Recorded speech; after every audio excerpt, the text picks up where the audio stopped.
What is up, friends? We are back talking more PGA Tour golf on the drive here at oddschecker.com/US. It is me, Geoff Fienberg, and my pal Andy Lack off a lovely weekend in Torrey Pines, where I know many of you cashed those Max Homa outrights. Very popular. I know Andy and I were swimming. We're circling around it, just made some other pivots in the exact betting range. Happy that everyone seemed like a great community win. Congrats. So you guys are probably looking at the board very confidently this week. We're at Pebble Beach. There's no event that has probably lost more cachet in the last handful of years than the Pebble Beach Pro-Am. I guess as Phoenix has risen, Pebble Beach has fallen in many ways. Popularity, field, the whole gamut. Very short list of favorites here this week, and nothing too, it's Pebble Beach. We know this course very well. We're here every year. We've watched it on TV every year. We've played it in video games. I'm sure if you're in the winter like me and you're headed to a golf simulator, get some wax in. We sometimes even love loading up Pebble Beach. So who isn't familiar with Pebble Beach and its offerings? Jordan Spieth, he's our favorite, 9-1 on that odds checker grid, coming in right behind Matthew Fitzpatrick at 11. Viktor Hovland as well coming in at 11. I must admit, I would have thought Hovland would have been the standalone favorite here, but I guess Spieth with his great little course history, that makes a ton of sense. I'm going to talk Andy all the way up to 30 because it's so few bodies, and he can dissect it any way he wants. Tom Hoge coming in at 20, Mav McNeely 22, as low as 16 already on Mav. Course fit certainly.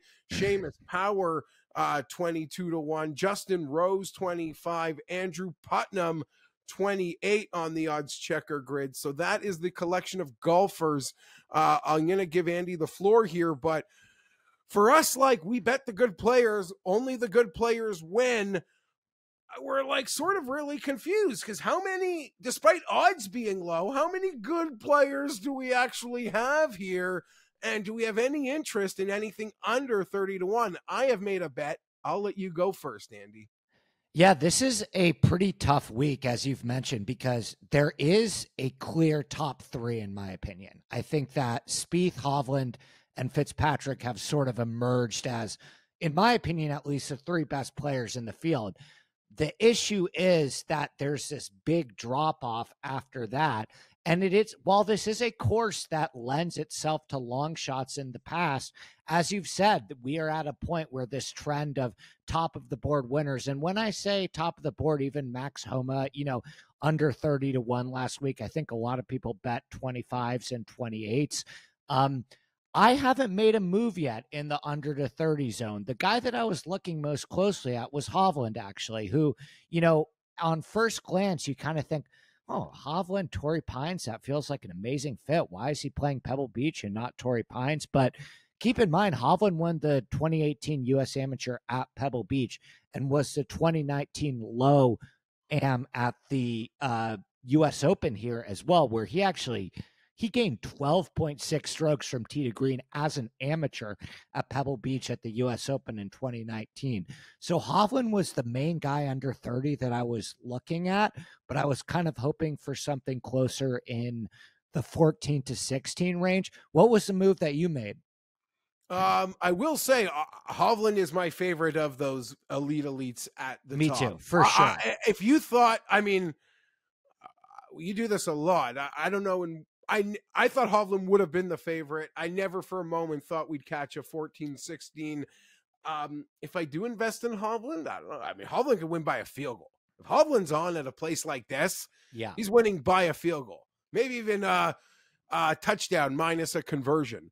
But the bet I have made, I have bet Seamus Power. I got in at 24-1. It's already been dropping a bit. I think saw it as north of 25.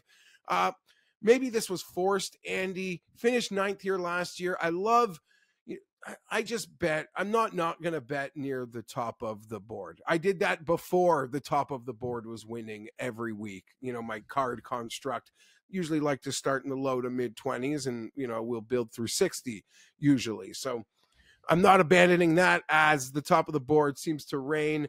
It seems like an ideal course fit for Seamus. He's got 2 wins in the past calendar year. That's Yeah. almost as much as anyone in this group near the top can say. I was tempted with McNeely. I think he is the perfect course fit for many reasons, but I ended up going with Seamus Power at 25-1. Do I love it? No, but it is the move that I made out of the gate this morning.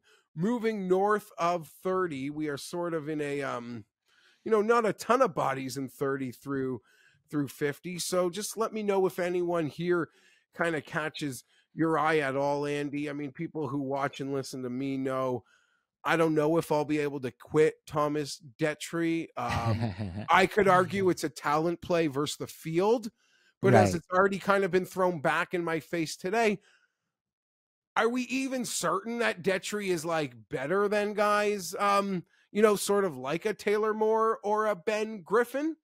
Guys getting in that 70-1 range? No, we're not. But I don't know that in a field like this, I'll be able to not bet on Detry at 50-1. Alex Smalley's a guy I'm looking at, and I've already mentioned Taylor Moore and Ben Griffin. So those would be the players, I guess, between 30 sitting in front of 100 that have my attention. That's a wide range for you, so you can choose your own adventure here, Andy. Yeah, this is the range that I'm going to be fairly heavy on. And I've only made 2 bets so far this morning, both at 80-1. But yeah, you already mentioned Smalley, Lipsky, Griffin, and then moving down towards like Will Gordon. Those are the guys for me. I mean, I would imagine that Griffin would be fairly popular this week. I've already seen his name poked around a little bit on Twitter this morning. I mean, he almost won the Bermuda Championship, which is another coastal course with pretty generous fairways that place a greater emphasis on wedge play. Plus, he's just playing great golf right now. Like, the consistency that we are seeing out of him as a rookie is, I wouldn't say unparalleled, but he's off to like a really good start in his PGA Tour career where he's just consistently gaining strokes in both ball striking categories and making the cut every single week. The guy that I really wanted to highlight, the first bet that I made, was Will Gordon at 80-1. And I just think that this is a really good buy spot on a player that has missed 2 cuts in a row. So now you're getting a little bit of value and a little bit of break in the odds, but he's still continued to hit the ball extremely well. He's a bomber off the tee, but it seems like all of his best finishes have come at kind of shorter coastal courses. I'm talking about a 3rd at the Mayakoba this fall swing. He's got multiple top 15 finishes at the RSM Classic. And I go back to that 2018 U.S. Amateur, Geoff, and Will Gordon made it all the way to the quarterfinals. So I would say Gordon for me. And then there are a couple guys 100 plus that we can talk about as well. Okay, so I love the Will Gordon shout out. I do agree that Ben Griffin does seem like, at least the Monday morning internet vibes seem to lead us to believe he will be quite popular. And there are a lot of reasons for that. You got to, again, there's a lot of really young players here who's potentially can make that breakout. Taylor Moore, you look at his POA putting could almost be worth a play here based on that alone, Andy. Pebble Beach, it has given us long shots, huge ones. We saw Ted Potter Jr. out duel DJ here. I'm still like, might not be recovered from that. But the one thing that Pebble Beach has given us is either like super long or the better players in the field.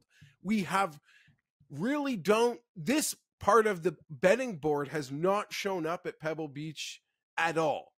Or I could be mistaken, but very, very infrequent. No, you're right. I mean, it's been Ted Potter and Vaughn Taylor in the last 2 years. Like, both of those guys were over 150-1. And every other winner, Geoff, has been like pretty short. Like, we're talking about like Daniel Berger at a really short price, Jordan Spieth at a really short price. There's always long shots in the mix at Pebble. Like I remember last year I was holding a big Putnam ticket and he was kind of circling the wagons before with Spieth and Cantlay and Tom Hoge. And I hit Tom Hoge last year. Hoge was like 55-60-1. But the majority of it is like, it's a lot of, this was an event that has historically been dominated by like Spieth and DJ and Phil, right? And Cantlay when he shows up. You're absolutely right. So that's essentially a long-winded way of me saying, I don't really care. I still think there's a great opportunity in this Pebble Beach dead range. And I guess you would argue like PGA betting dead range in particular. I will have invested in some of these young players that we have highlighted here in this video. I don't think I'm going to change my my approach. Although someone really just wanted to bet a couple guys in the 20s or at the top and then sprinkle in their favorite like super bomb, that seems like the most prudent card structure for Pebble Beach. So let's get to those triple digits. Find me a winner, 100-1, north of, flirting in front of. My boy Bo Hostler showed here last year a little bit, but when the temperature gets turned out, Bo kind of fades away. I've seen a lot of love for Nate Lashley early this morning. Who are you staring at in this over 100-1 range? I will tell you, for me, and it could just be in the moment, it'd be that 125 on Garrick Higgo. He has just shown an ability to have some nuclear rounds, and if we could just stabilize that with a little bit of just hold our own in our round that isn't nuclear, we could be right in there for Garrick Higgo. So 125 would be the find me 100-1 winner for me. Right. So I'm kind of circling this range that's like right at 100. So like Grayson Sigg, Robbie Shelton, Matthew Neesmith, Nick Hardy. I like Troy Merritt too. That's another guy who's been in the mix before. This is like a golf course, Geoff, that has provided a very specific and somewhat simple formula in the past. Like last year, my plan was, okay, I've played Pebble a couple times. I played Spyglass. Like the landing areas off the tee here are very generous for a very short course, which places a much greater emphasis on wedge play and putting, in my opinion. Tom Hoagie last year was the best wedge player in the field coming into the tournament. That's why I bet him, and he won. Some of these guys like Matthew Neesmith, Grayson Sigg, Robbie Shelton, they're just great wedge players. And I think if you want to follow an extremely, extremely simple formula, just try and identify the players at these numbers that are the best inside 150 yards and have at least some form of a proven track record on POA greens. And I think you're going to do quite all right this week. Yeah, and I really love, Neesmith, it just seems to be, if he's going to win a place, it would be identical. Oh, 100%. And Grayson Sigg, you know what? I was up, I guess, late watching Europe. That's a guy who's kind of gone right over my head. I'm actually, you mentioned him. That's the first I kind of heard of him this week. I'm really excited to deep dive that, because off the top of my head, that feels like a perfect fit if I'm going to try to chase something, which is certainly the case at 90-1. I will tell people, I think there could be some really great live betting opportunities this week. Now, that comes with a negative. That probably means you have to watch a lot of this tournament. It can be hard. Annoying. Do you think the books are going to pay more attention to now that we don't have football anymore? No,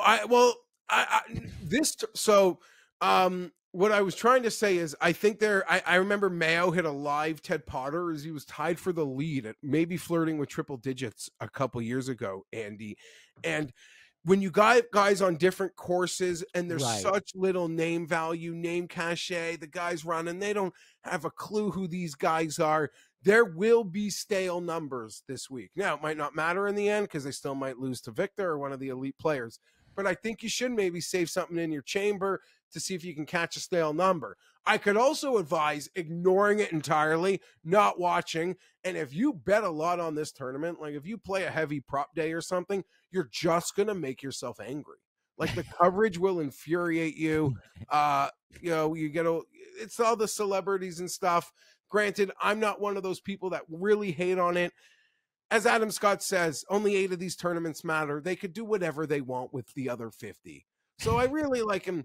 People complaining that they choose to make it into like a celebrity golf thing is, I don't know. Us golf Twitter snobs, we're pretty intense sometimes, Andy. So, final question for you, Geoff, before we get out of here this morning. Like, are you in or out on Bill Murray in golf coverage? Like, are you one of the people that gets like genuinely angry when they show Bill Murray walking up the fairway instead of a golf shot? Or do you not mind it at all? Okay, I'm not genuinely angry. If I have a guy's contending, I would like to see that. But like I said, this is what they choose to do with this tournament. They can make more co-ed tournaments and more match plays. Right. And the Zurich team event. This is just like a variation of an event. People get upset because it's on such a historic course that they'd love to see have play more difficult instead of playing to executives and celebrities. But watching football on the weekend, Andy, Jim Nantz literally teed up. He warned you. He said, it's our celebrity-like golf day, Saturday at Pebble. Josh Allen's playing. He's warning you. Like, you're not, yeah, so it's different, and it's a one-off, and I'm not going to get angry unless I have a guy contending, and I've got to watch Andy Garcia in his fedora, out of the bunker. Yeah, I think Aaron Rodgers, Josh Allen, Larry Fitzgerald, pretty strong NFL contingent. And then we roll over right into the next week, and suddenly it's Super Bowl and Waste Management combo, both in Arizona this year. So yeah, that's going to be a gong. That's going to be a gong show. I'm already excited to talk Phoenix. Hopefully people can catch a number this week at Pebble. For Andy, I am Geoff Fienberg. Thank you for watching The Drive. Smash that like button. We appreciate it. See you next week.